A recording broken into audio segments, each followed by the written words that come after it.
The following is a production of DallasCowboys.com and the Dallas Cowboys Football Club. How about them Cowboys? Yeah! Go Cowboys! This is Talkin Cowboys. Streaming live from the Dallas Cowboys World Headquarters at the Star in Frisco. C.D. Lamb, touchdown. Parsons has sacked it. Prescott keeps it, and he bangs it in for the touchdown. And now your hosts, Isaiah Stanback, Patrik Walker, Josh Rodriguez, and Kyle Youmans.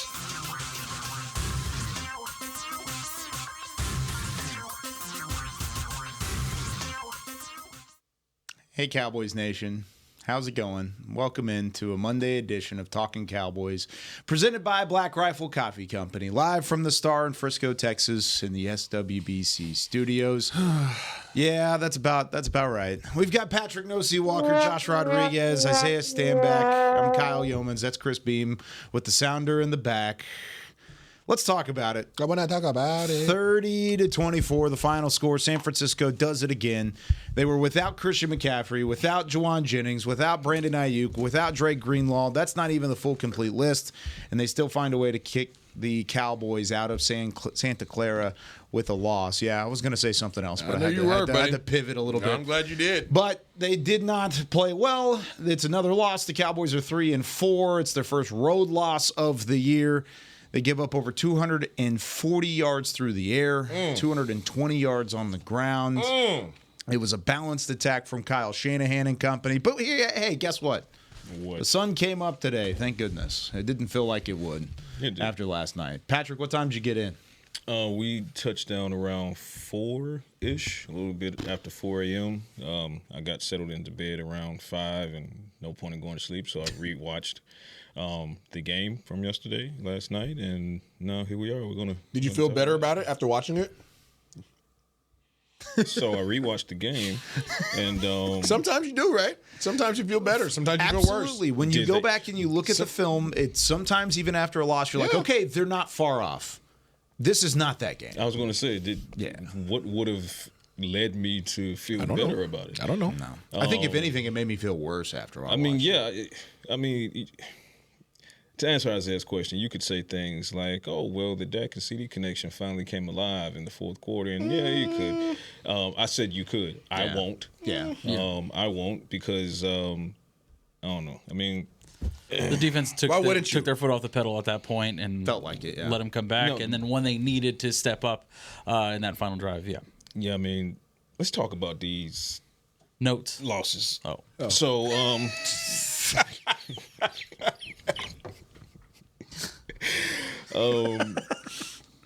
that was too perfect. That was perfect. That was awesome. All right, so listen, man. I'm going to start. I'm going to start with. Do it. I'm going to start with Dak Prescott. Say it with your chest Monday. I'm going to start with Dak Prescott. This team needs better quarterback play. Yep. It needs better play from its franchise quarterback. I cannot stress this enough.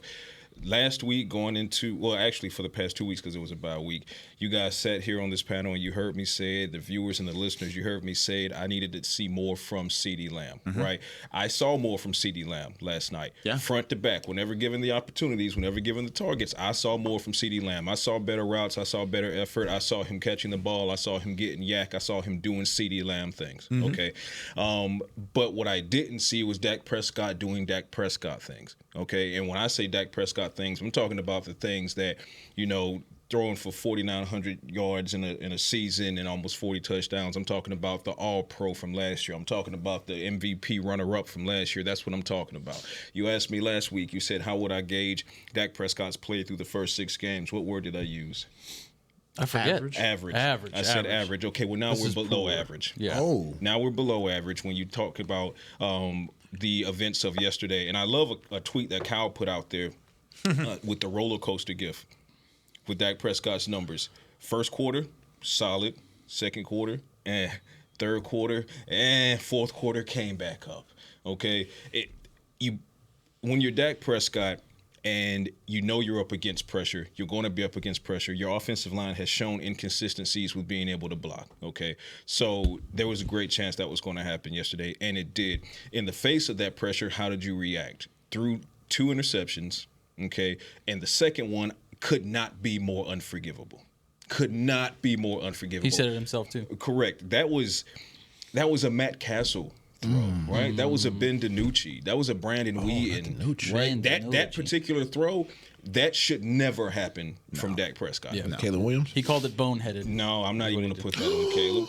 I'm not even going to say it because Caleb's young. And no, when you're talking about a veteran, almost 10 years in, you don't make that throw, okay?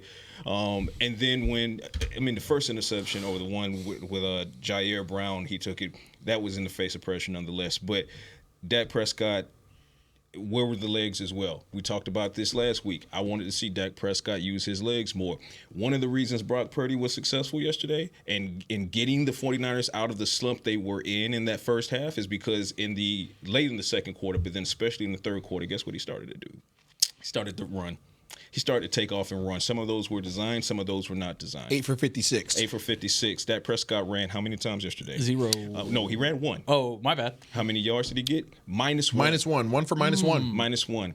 Okay. So you mean to tell me under all of that duress that Dak was in, even in situations where he had no pressure, that where were the designed runs? Where were the improvisations, right? So he didn't use his legs. And in not using his legs, he didn't help his offensive line, which wasn't helping him in the opposite direction.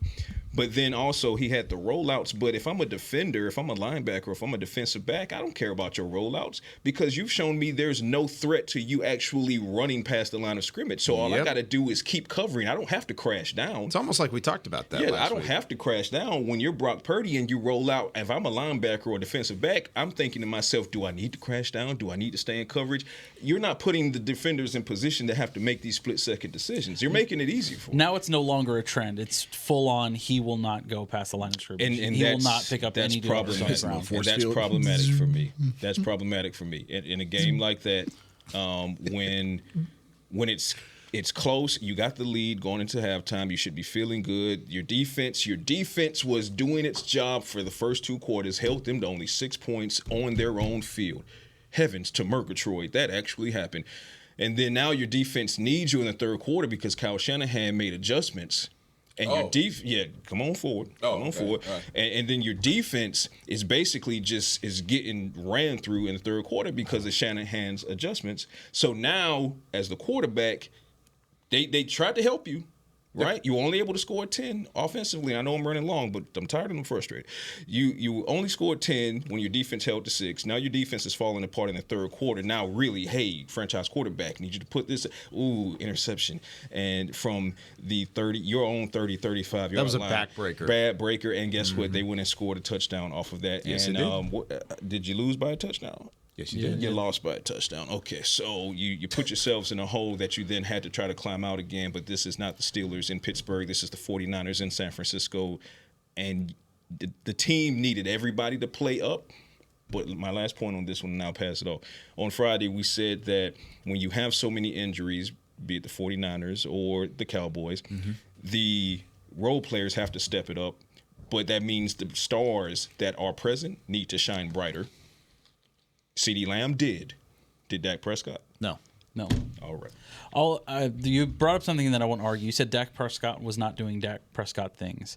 In my opinion, this is exactly what you've seen from Dak Prescott when it comes to playing the 49ers, when it comes to playing the Green Bay Packers. I mean, that is fair. Really, I don't know any significant opponents. contenders. Yes. It's now 5 touchdowns, 8 interceptions versus the 49ers, Yeah, I believe. 49ers definitely Packers. Versus the 49ers since 2021, Dak Prescott now has 5 touchdowns and 8 interceptions. That's not good. Not great, Bob.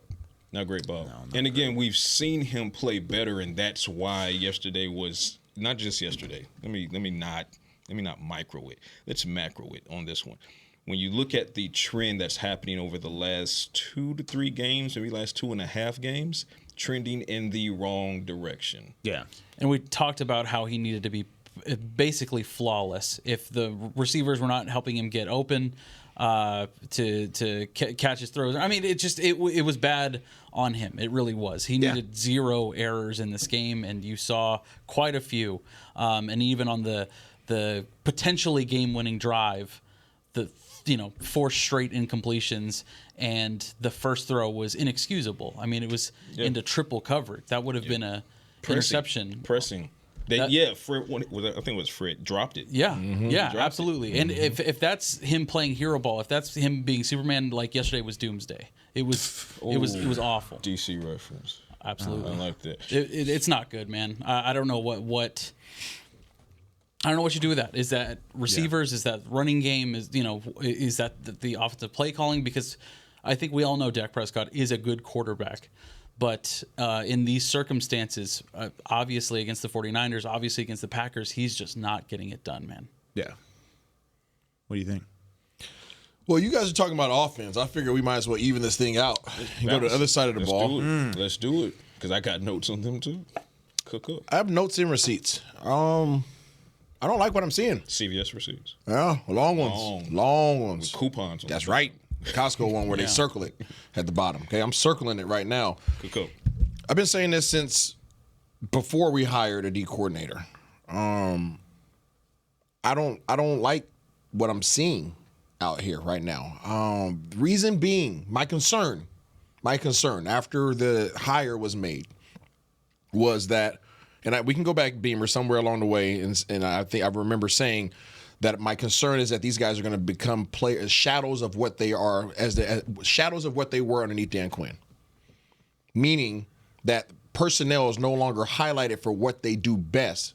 Now personnel is being forced into a round circle, into a square peg, and you fit in my system regardless of what your abilities are. Your things that you do best are no longer going to be utilized. I'm no longer going to put you in those positions to be successful. That's not what I do. That's what that guy did. The guy that's 6-2 right now, right? That guy, 6-1 or 6-2, one of those. Anyways, 6-2.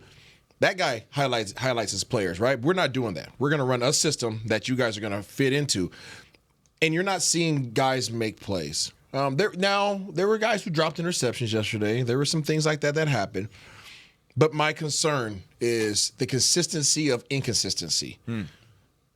Over 4 games, we said this in the post game last night, and at first word, title, by the way, consistency of inconsistency. It was a bar. Yeah. You like that? Yes, that's fine. 4 losses so far this year, correct? Yes. What do you guys think the average yards given up per game in those losses was? Rushing or just overall? Total. I know you already know. You 400 already know the answer. Yeah. I was going to say 3 3/4, Okay. 375. What do you think, sir? I'm sorry, what was your question? Average yards given up by the defense in the 4 losses this year. I'm going to go 375. 295. 462. Yeah. That's an average. I hadn't even checked that stat yet. Average. Average. Thanks. Lowest at 435, 436. The highest was 490 something. And that's when they pull back. Detroit pulled back in the fourth quarter. You guys remember that? Oh yeah. Thanks for ruining my opening. 462 average. Yikes. Over your 4 losses. You can't win games like that. So yes, what you guys are saying about the offense in terms of turnovers, Dak has 8 interceptions now in the last 4 games. Is that right? Yeah. Not last 4 games. Four. Sorry. He's got 3 straight games of 2 interceptions. So 6 in the last 3. 6 in the last 3. No disrespect. Sorry. Yeah. But he had 9 all of last year. And All of last year, he has 8 already. So he's on track to do worse interception-wise than he did 2 years ago. Probably double it. Okay. Yeah. So, yes, to you guys' point, offense has to play better. They got to figure that thing out. But defensively, at what point in time this year have you known what this defense is? Oh, not yet. Yet. How many games are we into the season?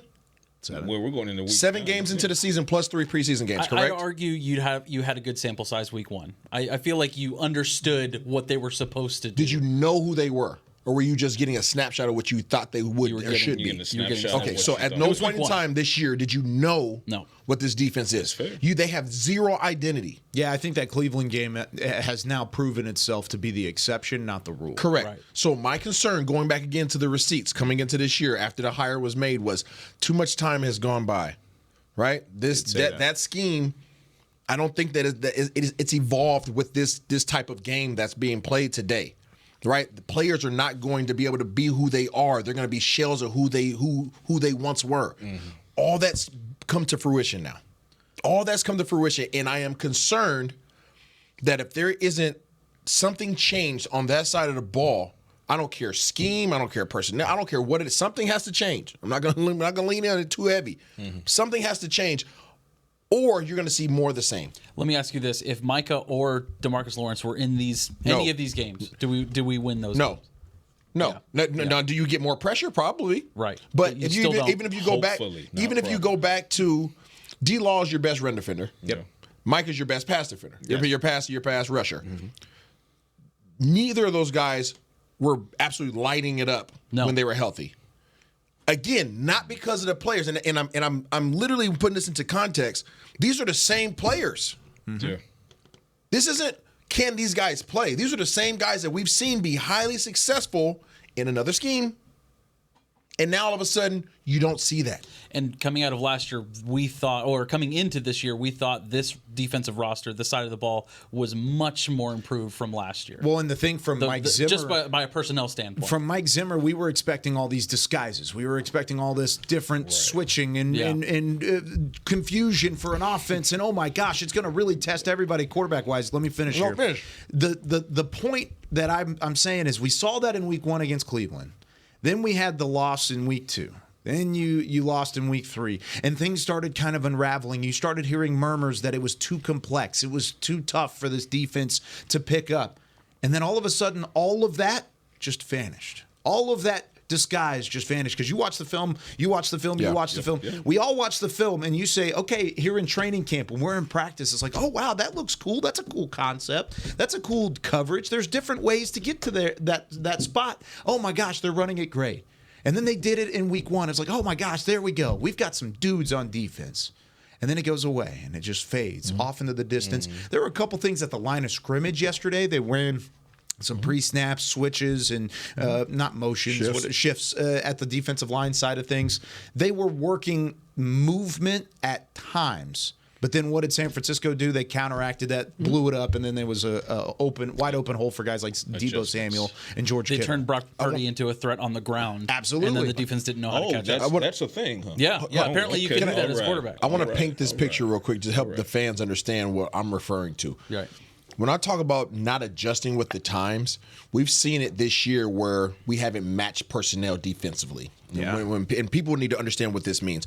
Matching personnel means typically a defensive coordinator is either on the field or in the booth, and they see what personnel is coming in the game for the offense, and then they in return match that personnel. You coming out with 3 receivers, I'm coming out with nickel. You come out with 4 receivers, I'm coming out with dime.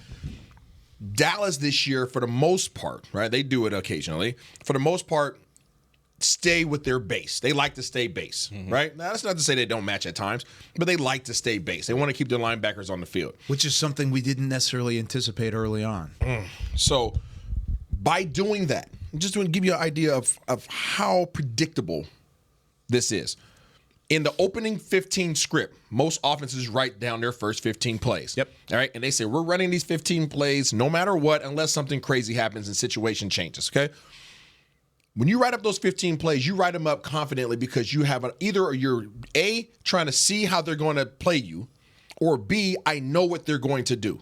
Those are the 2 reasons why you write up those 15 plays. Either A, I want to see how they're going to match us based upon personnel, based upon formations and all those things, so I can have some plays later on that can take advantage of that. Or I just know what they're going to do, and I know we're going to be successful. In that opening 15 plays, Deebo Samuel lined up where? Well, he lined up in the back. He lined up at the running back position. Yeah. Okay, so if I line up at the running back position, who is typically responsible for the running back? What position group? Eric Hendricks. Linebacker. Unless you're doing what with your personnel? Moving them around. Unless you're matching your personnel, right? But if I know that you don't want to match personnel and I know that you want to stay in your base package, I'm going to put my best weapon on offense at the running back position because I know that he's going to be matched up with who? Linebacker. Your linebacker. Eric Kendricks, deep ball, deep right side. Yeah, why is he covering? Ran a Deebo go Samuel? route from the backfield. And gapped him. Ran a go route from 5 yards behind the line of scrimmage. 3 humans you could have fit in between. Because I know that you were going to not match my personnel, regardless of who lined up at the running back. I knew I was going to have a matchup against your linebacker. Problem. Predictability. So what did the Cowboys do about it? We'll talk about it when we come back right after this. More on Talkin Cowboys following the 30-24 loss. San Francisco takes down Dallas in Week 8 right after this. If you're looking for fresh American roasted coffee that gives back, you need to head to your local grocery store and pick up a bag of Black Rifle coffee. That's right, America's coffee is now available in the coffee aisle of a grocery store near you. Black Rifle Coffee Company is veteran-founded with a mission to give back to those brave men and women who have served our nation. Every bag, box, or can you purchase helps support that mission. Head to your local grocery store and roast yourself some Black Rifle coffee today. Todd thought it would be secure to jog in the cheetah savanna. Todd believed the big cat repellent he bought online was reliable. And now, Todd is trying to be faster than this cheetah that can run 80 miles per hour. But the good news is, Todd has AT&T 5G that is fast, reliable, and secure. And he learned the best thing to do is stop running and toss her the backpack with the beef stew. AT&T 5G. Fast, reliable, secure.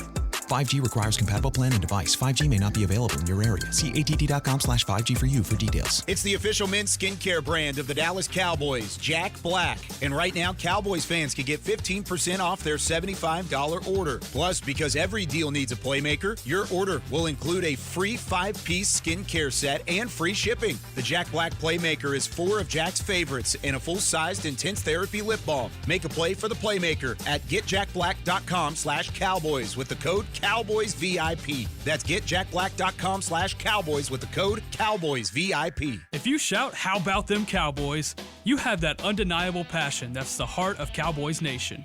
And if you like to drink Dr. Pepper, you love the unique blend of its 23 flavors. Together, your one-of-a-kind fandom paired with the one-of-a-kind taste of a delicious ice-cold Dr. Pepper is the game day lineup that can't be beat.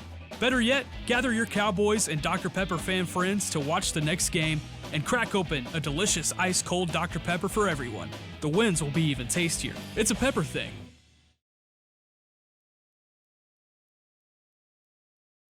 Back to Talkin' Cowboys. Back here on Talking Cowboys, this portion of the show is brought to you by Quaker Oats, the official oatmeal sponsor of the Dallas Cowboys. Quaker Oats, trusted since 1877. Scan the Quaker code. Maybe that'll give you some happiness here on this Monday morning. Isaiah is definitely enjoying his oats, a full scoop, full helping. Oats to make you happy. Finishing out. Do you buy those from, Dunzo. you buy those Thank you, from the Quaker internet? Oats. Got it done. What was I didn't that? have to buy these You from buy the them from the internet? I think the Okay. Cowboys did, though. So thank you very much, Dallas There you Cowboys, go. for buying their oats on the internet. There you go. Very nice. Alongside Patrik Walker, Josh Rodriguez, Isaiah Stanback, Chris Beam in the back. I'm Kyle Youmans. So I asked the question going into the break, what's next? Where do you go from here if you're the Cowboys? And I'll open it up to both sides of the ball. I know we just finished talking about defense. We started talking about offense, both of which were terrible. So where do you go from here? Well, first of all, before we answer that question, we are not letting special teams off the hook from yesterday's they game. weren't good either. We are not going to do that because they had four or five penalties over the course of the game, and even your normally uber reliable kicker and Brandon Aubrey. Verdict was out on him yesterday, right? Because that kick that landed short of the landing zone, that kickoff that landed short of the landing zone atop the third quarter, that gave them, the 49ers, fantastic field position, put them on the 40-yard line, on the Cowboys' 40-yard line, and they made quick work of that. Yeah. Right? With that chunk play. The reverse that put Dallas back and, at the 11. And then it went from 10-6 lead to, 13-10, which is a 3-point deficit for the Cowboys. So Aubrey didn't have his best game yesterday. And then the penalties. And I get one of those penalties, I want an explanation from the league on that illegal forward pass, on that flip. On the reverse. Yeah. I do want to. I'm not saying that's the reason the Cowboys lost. This is me putting an asterisk and saying I need an answer on that because the ball was moving forward, but C.J. Goodwin was working back behind. So I think it was just kind of It's weird. Call. Nonetheless, it was in, weird. In my Kyle Yeoman's voice, it happened. It did so happen. Multiple penalties. It was the messiest game that the special teams unit has played. A usually stellar special teams unit under an elite special teams coordinator in Bones Fossil. They had a bad game as well. They put the Cowboys in bad position. Defense put the Cowboys in bad positions. Quarterback and the offense put the Cowboys in bad positions.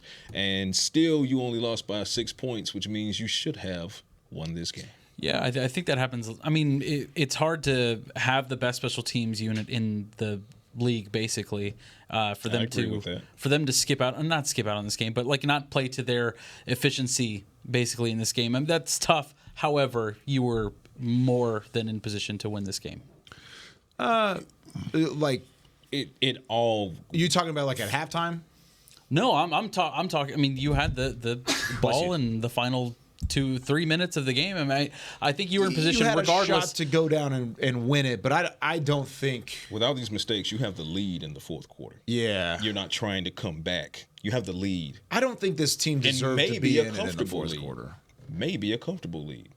If you take not even all the mistakes, let's say they're not perfect, but if you take away most of the mistakes and if you take away the untimeliness of some of the mistakes, then the Cowboys win this game and they probably win it by 10 points. I'm not going to go crazy and say they win this by 14, 17, 21, but they probably win this by 10 points instead of losing by 6. It took you all of these mistakes to lose by 6. I think the 6 points. Outcome is the outcome. The 6 points at the end of it, I'm not looking at that. I'm looking at 21 unanswered. The fact that you gave up a balanced attack of 240. Yeah, you absolutely collapsed. They should not have been in the football game. In one quarter. You did, but you should not have been in the game because of that one quarter. You got lucky at the end that it even remotely got close, and you had a situation where you could drive and take the lead. They didn't deserve to be in that game in the fourth quarter. I don't think you're wrong and. They lost, Bob. They lost. Because it's true in both directions. Sure. Right? You're right. They shouldn't have been in the game at the end because of all the mistakes. But they had a shot. It's also true that without the mistakes, this game is over before you get to the middle of the fourth quarter. Yeah, may have been. To address your topic that you want to start this segment with, what's next? What's next is your next 4 games are either the first place or the second place teams in their division. That sounds fun.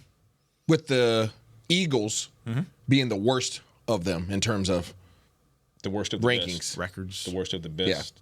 Yeah, the worst of the. They're second place in their division. What losers? In your division? Yep. Everybody else that you're about to play, first place in their division. Just wanted to preface the conversation with that. So that's all. That's next 4 opponents are a combined 22-9. By the way, there you go. Good talk. Yeah, And what do we do 5-3 against Atlanta, good teams? 5-2 Philly. You lose. Falcons are in first place. Eagles are in second place. Texans are in first place. Commanders are in first place. 5-3, 5-2, 6-2, 6-2. I don't know how many more gut checks you need because you're running out of gut check opportunities. And I mean you could. What's next? What's next? You hope. Capital H or You all hope. caps? Caps lock. Okay.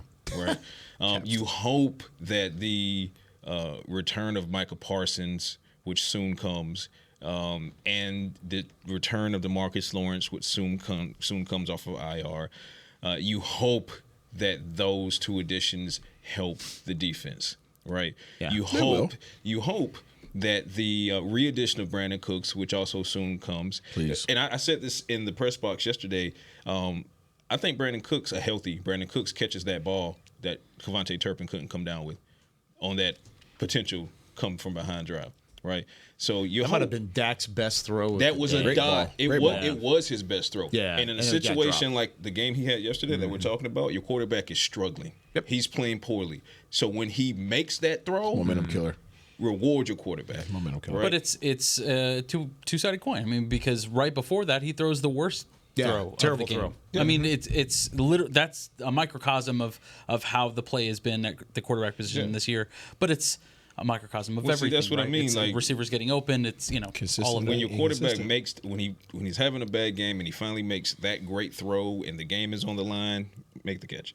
But I say all of this to say, and DeRon Bland is included in this conversation as well. You hope that re-adding a multi-time Pro Bowler in DeMarcus Lawrence, a multi-time first-team All-Pro in Micah Parsons, a first-team All-Pro cornerback in DeRon Bland, you hope that injects something into this defense that needs to happen. And then from an offensive standpoint, you're hoping that, and shouts out to Jalen Tolbert because he played well when he was targeted yesterday as well. Shouts out to Jake Ferguson. Ferguson looked like a bully yesterday on National Tight Ends Day, but they just needed more from the quarterback, and they needed more separation from Ferg. So this gauntlet, man, like you said, Falcons at Atlanta, Eagles come to AT&T, Houston comes to AT&T. Have they won a game at AT&T? It doesn't yet? matter. Have they won a game at AT&T? No, yet? they have not. I don't think so. No, they haven't. Okay, all right. What's next is get new mirrors and then look in those.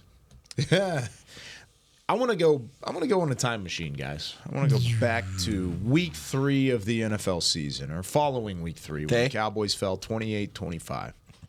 And I sat on this show, and I got out my Quaker Oats bowl, and I turned it upside down, and I represented it as a panic button. And I said, if they lose one of these next 2 games, and that being the New York Giants and the Pittsburgh Steelers, I'm pressing it. One of the next 2, because following that, you had Detroit, San Francisco, Atlanta, Philadelphia, Houston, and then now Washington, who once, at least when we were having that conversation, we didn't think Washington was the real deal. Obviously, they are still winning football games, and they're at 6-2.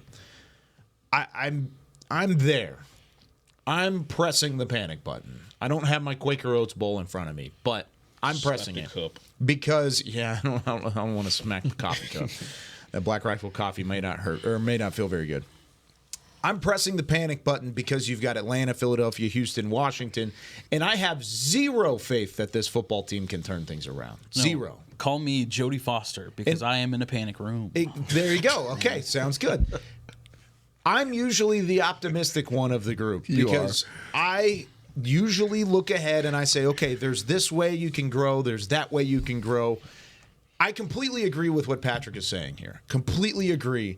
The one thing that I hate about all of it, because it's so true, is the word that you continue to say over and over and over and over again in your analysis there. Hope. And it is not a strategy. And we said that. Guess what? I want to take you even further back in the time machine. Before the season started, that word was floated around in a couple different areas with this football team. The running game, the running defense, the way that your secondary was built at a depth chart level of 0, so that way 1 injury or 2 injuries can hurt you. Oh, wait, Deron Bland got hurt in the preseason. It hurt you significantly, and it hasn't necessarily come back. You've had some guys step up. Amani Oruwariye came out of nowhere, signed him off the couch, and he's played decent football. Is he Deron Bland? No. Hope is not a strategy. And this is not on Patrik. You just used the word. They're the ones that put hope as a strategy across the room. That's a problem. And especially whenever you've got Atlanta, Philadelphia, Houston, Washington, you have 0 time to figure it out. You've got until 1 o'clock Eastern time, noon Central, on November 3rd to figure it out and win a football game, get back to 4-4, because right now, I don't think you're winning against Atlanta. I don't think you're winning against Philly, Houston, Washington. Your next win may be on Thanksgiving. Yeah, maybe New York. That might be your next win. And I outlined that scenario back in week 3 after they lost to the Baltimore Ravens, except I even pushed it to, you better win New York and you better win Pittsburgh, because it gives you a shot to rectify one of those down the stretch. Are you saying 3-7? It looks like that right now. Looks like that at the moment. But here's actually, it would be 3-8. But if you continue, it would be 3-8. I'm disrespect. You have a shot here to win 1 or 2 games. Win one. I don't think you're winning all 4. But you could win 1, you could win 2. And if you were able to do that, you at least give yourself a shot when you play New York, Cincinnati, Carolina, Tampa Bay, when things lighten up at the end of November going into December. You've got a shot. Did you say if you win Tampa 1 Bay's or 2. Lightening up?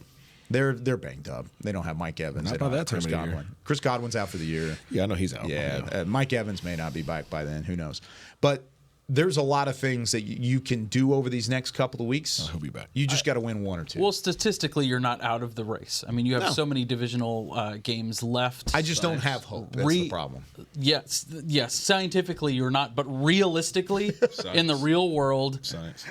It's not looking good. How many games? You've done it again? Genuine question. Looking at the remaining schedule, right? This is all just our points of view, right? Sure. Looking All at the opinions. remaining, all opinions. Based upon, and we're not trying to be negative, Nancy. We're just being realistic about what this team has put on film this year. Yep. I'm negative. I'm feeling negative. I'm today. not feeling negative. I mean, It's been negative film. It's just it's just not consistent, right? I mean, they haven't put together a full game. Even the games that they won haven't been full games. I mean, outside of the Giants, I guess. Yeah. I guess. Listen, Pittsburgh was a tough win. I will give them that. That was a gritty win. We talked about it in. I don't see it as negative when it's the obvious. Okay, so example being, if you stepped outside right now and it was 105 degrees and you were like, it's hot. I couldn't look at you and be like, stop. You're tripping. Stop being negative. You're being negative. If you stepped out right now and it was like -10, outside and you were like, "Oh, I'm freezing." Why are you so negative? Like, no, it's actually cold right now. And here's the thing: I'm not saying anything that I wouldn't say to any of those individuals that are across the hall. Anyways, if they disagree with anything that we're saying right now, come on in. Look, the door's open. It's a green lit over here. We have a wide open door policy on Talkin Cowboys. Come on, come talk about it, Trevon Diggs. Come hang out. Come talk about it. If you want to bring up the fact that you think we're that play wasn't on Trevon Diggs. If you think what we're saying is negative or wrong or too critical, play better. Pure and simple, play better. And if you feel like you're trying your best and go jolly, whatever, lucky, come on in and we'll talk about it. And if you don't feel like you're being put in a position to succeed, that needs to be brought up. You need to say that's that. a culture problem. Exactly. Yeah. This is concern. For me, at least, I can speak for myself. I'm concerned because as I look at the remainder, and when this season started, I was like, this schedule sucks. I remember I said that. That's what you get for winning the division. This schedule sucks, right? But it is what it is. You play. Who did they mess up in the NFL schedule? They made somebody angry because this schedule's trash, bro. In terms of Dallas Cowboys. Cheeks. So you have a losing record right now. You're 3-4. Your next. We just talked about the next 4 games. They're not easy opponents. Okay. As you look at the remaining schedule, how many of these you just say check? Yes, these are wins. Do you just confidently feel like you could just check it and say these are? I'm not even mentally. I'm not even there anymore. I hear you, but it's just every week now. It's like, show me what you. I get it, but looking at the schedule, I see 1. I see 2. I'm not even giving them New York because it's a division. I give them New York. You mean over just? Over I give them New York and I give them Carolina. Over Carolina. As far so you want gimmies? Gimme. Okay. Games. All things considered, because it's the NFL and no such thing as a gimme. But gimmies, New York is a gimme. Carolina should be a gimme. They played with their food in Carolina last time, right? That should be a gimme. I do think they split with the Eagles, so one of those is a gimme. I think they split with the Eagles. What gives you that vote of confidence? Because they almost always split with the Eagles. Oh, just history. These two teams, they tend to split with each other.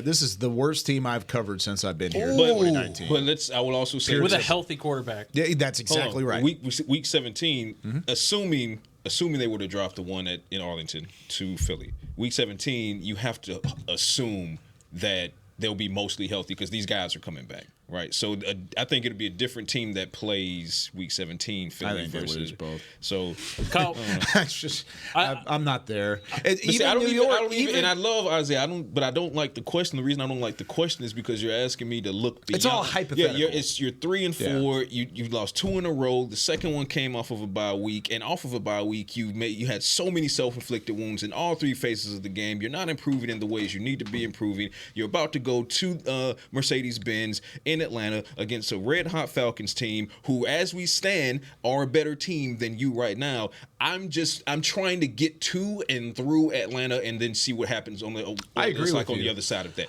Like I don't want to talk about Philly. See, yet. and I think that's what they should be thinking about. Exactly. But we are the media. Yeah, we can talk about this. Yeah, we have to think a little bit ahead. And I like what you're saying though. This is the worst team that the Cowboys have had in some time with a healthy fully healthy quarterback, probably since 2017. Let me phrase it this way: when they had a top 5 2018, pick. they were 3-5 to start the season. And then they rattled off wins to finish and get into the playoff. But I'm saying, to your point, though, the 2018 team, when it was all said and done, was a better team than the team that we're the 2018 team, even before the 3-4 record. Exactly. They had talent, and they didn't play well early on, and they had a tough schedule, and they turned around, and they figured things out. I don't think this happens. I don't think that happens here. I'm rewind it a little bit. I don't want you to look too far forward. At the conclusion of these next 4 games, do you foresee Dallas having a winning record at the end of these 11 games into the season? The next 4 games? No. Atlanta, Philly, Houston, Washington. Got you. Based on what I'm saying, a losing record, 11 games into the season. I think they'll steal one of those games. I think one of those games they'll steal. Okay. And I say steal because they're not better than those 4 teams. But I think they will grab one of those. They'll win one of those games they probably shouldn't. It may be Washington. Just because they've had Washington's number, kind of to Pat's point, in the division, crazy things can happen. That's also why who knows them best. I don't think New York. Dan Quinn knows them best.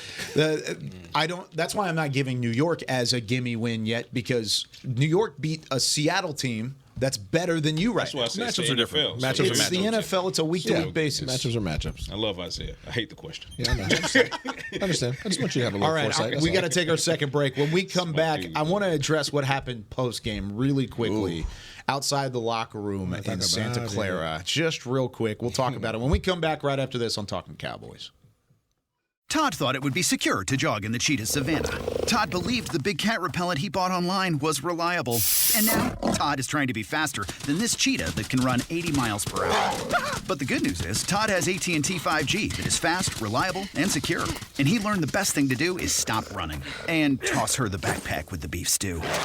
AT&T 5G. Fast, reliable, secure. 5G requires compatible plan and device. 5G may not be available in your area. See att.com/5G for you for details. They say champions are remembered, but legends are never forgotten. United Ag and Turf offers a winning lineup of John Deere equipment built to tackle any challenge on and off the field. Legendary John Deere tractors, combines, residential mowers, commercial mowers, compact construction equipment, Gator utility vehicles, and a full line of golf and sports turf equipment. United Ag and Turf, the official Ag and Turf equipment supplier of the Dallas Cowboys. Visit UnitedAgAndTurf.com to find a location near you. Hey y'all, Matt Pittman of Meat Church here. With football season kicking off, I'm already gearing up to bring the smoker back to AT&T Stadium for some epic tailgates. But with that Texas heat, it's crucial to keep my beer hand cramping cold. That's where Yeti's insulated Colster can cooler comes in clutch. This year, you can even get them with the iconic star engraved on the side. Licensed Yeti Cowboys gear is now available at Stadium Pro Shops, concessions, and on Yeti.com. Check it out today. Yeti, official cooler and drinkware of the Dallas Cowboys. And we're going to overtime. Erica, how much have I spent on concessions? For questions about their money, Dallas Cowboys fans can turn to Erica, the virtual financial assistant in the Bank of America mobile banking app. Learn more at bankofamerica.com/Erica by your side. Bank of America, official bank of the Dallas Cowboys. Erica responses may vary. Digital tools featured require downloading the mobile banking app and may only be available on select mobile devices. Erica is a mobile feature only available in the English language. Your chat may be recorded and monitored for quality assurance. Message and data rates and additional terms may apply. Bank of America, N.A., member FDIC. Back to Talkin Cowboys. Back here on Talking Cowboys, presented by Black Rifle Coffee Company. The segment is brought to you by Invisalign, the official smile of the Dallas Cowboys. I have teeth, I promise. Not a whole lot of smiles today. Sorry, guys. I'm just showing my teeth. I'm not smiling. Here's the thing. I am smiling. It's really creepy. That's really creepy. When we come on this show, and I hope you enjoy, or hope you know how much we enjoy being on this show. Love it. Yeah, we love it. Oh, yeah. And we also ride or die together as a group. Isaiah, Josh, Patrick, myself. And we're the first ones to get to speak to you. Yeah, absolutely. Win or loss. It's tough on days like this because we're frustrated just like the fans are. We are frustrated because, I mean, if they're winning, it's a lot of fun around here. More people watch the shows. More people do a lot of things and interact, and that engagement's higher. When they lose like this, it slowly fades away into the light, and what we do on a daily basis doesn't mean nearly as much as it used to be. I am frustrated because there's just not a whole lot of signs of positivity. And usually there are. Usually there's something, some sliver of hope, some sliver of light outside of guys coming back and getting in the fold that you can build on. Oh, they're running the football well. They just couldn't hang on to the football, the turnovers, yada, yada, yada. It's every element of this team that's playing poorly right now, and that's what's a problem. That's a problem. All three units, it was complimentary football in the wrong way, again, against San Francisco. Now, here's the other thing about it. The media, for the second time this week, has kind of gone under fire for criticism of the football team and falling under the umbrella of they don't know what they're talking about sort of deal. Trevon Diggs last night, coming out of the locker room, decided to confront Mike Leslie of WFAA. Post-game. Didn't even take his pads off before looking at his phone, getting on Twitter, and then having a conversation with the tweeter, the poster. That's the issue. That's what I have a problem with. Yeah. Actually confronting the media, that I have no problem with. That's fine. If you want to have a dialogue, and that, like, you're wrong, back and forth, you that's know what fine. you're talking about. Yeah, absolutely. Like I said, if you want to come in and have an open conversation, come on. If you think we're wrong, come on. I really don't have a problem with it. It's a new generation, Kyle. But it's the fact that He walked in the locker room and immediately got on Twitter following a loss, didn't even take his pads off, and then decided, oh, that guy's right outside the locker room right now. Let's go have a conversation. Okay. That's where I have a problem. So here's my understanding of it, is that in this particular situation, because I'm not saying that doesn't happen, because that does happen. We all know that happens, right? Yep. Across It definitely the league, happens. right? Yeah. It's not just here. NFL 2024, right? It's my understanding that in this situation, Wash my butt. He forget my phone. No, it's my understanding that he was rightfully concerned about Stefan, right? Because Big Brother down in Houston went down with what might be, knock on wood, hopefully it's not, might be a season-ending knee injury. So an MRI is expected. Oh, he went down yesterday? Yes, he Yeah, did. he did. Yes, he did. Tough. So This matchup never freaking word happens. has it, because after that exchange, I started kind of asking around. So word has it is that's why Trevon made a beeline to his phone. He was checking for text to make sure to see what the status of Big Brother was, and in doing so, he was greeted by some screenshots. So he didn't. So somebody went to so he him. didn't go to I figured Twitter. that could be a So he didn't go possibility. to Twitter. He picked up the phone with the intent of checking on the latest on Stefan. And then, his circle had already sent him some screenshots while That's he was a problem coming. in its own right. And then he came back out. That's why he came out so quickly, because and started looking for Mike. It was and quick. Right. It's a good perspective. So Thank you for that. There's the context of that. That being said, go back and look at the play, and Trevon had nothing to do with what happened in that play. So the question that wasn't Mike warranted so at the all. question that Mike Leslie asked. So let's because we objectively analyze. Let's do objective analysis. Like if you it. go and look down at if you go look at that play, Trevon was in man coverage, and Trevon was sticky on the hip of his assignment. Okay, Kittle was not Trevon's assignment. No, he was not. Okay, So- who was trailing? So Trevon did his job. Trevon did his job. And then he helped somebody else's job. Right. Whiffed big Kittle time. was Donovan Wilson's assignment. Kittle came free on the crosser. That's why Donald was in pursuit the whole time. Now, once Kittle got that ball, Trevon peeled off of his guy. But when he peeled off of his guy, Malik Hooker was already had 100 an miles angle. an hour with the angle. Yep. So Trevon slow played it just in case Kittle cut back inside. Yep. And then when he didn't, he said, okay, I'm going to make this tough. It's like a center fielder backing up a second So baseman. that's why, objectively speaking, that's why Trevon was so upset. And that's why he kept saying, up from that play, that's what you took away? Yeah. That's what you took away from the play? Because of all the things that went wrong on that chunk play, it wasn't point Trevon. me out? Yeah. Yeah, it wasn't Trevon. So I love the context. I really do, because sticking with the same energy, what I had a problem with was getting on Twitter following a loss before you even take off your I pads. understand. That's where I had the problem. The critiquing and having a conversation, or at least he didn't necessarily handle the conversation well, especially the way that it ended. But it's just a no-win situation for Trevon. It's a no-win situation. He probably should have stayed in the locker room, but I get it. Their frustration's building. There's things going wrong with this football team. And he's worried about his brother. Worried about It's a lot of things. emotions going on. I get it. So sticking with the same energy, that helps me figure out that, hey, there's a little more context to this. Yes. And I can kind of mold my opinion on that. The other part about it, though, that I also don't like is this wasn't a low-end player, a special teams only player, or a third-string corner that is coming out and having a conversation with the media and in all accounts of the videos and everything attacking the media. The one thing that I don't like is that this is one of your top players. The cornerstone. This is a cornerstone piece of your franchise that's out there having that conversation. Is he on the leadership council? He might be. I don't know who's exactly on I that. don't know. But I'm let's on roster for that. But let's keep it real. Shouldn't be. I am keeping it real. No, I know you're Yeah. not. I'm not disagreeing with you. Yeah. But it starts at the top. And Absolutely. And Mr. Jones, I would say to Mr. Jones too.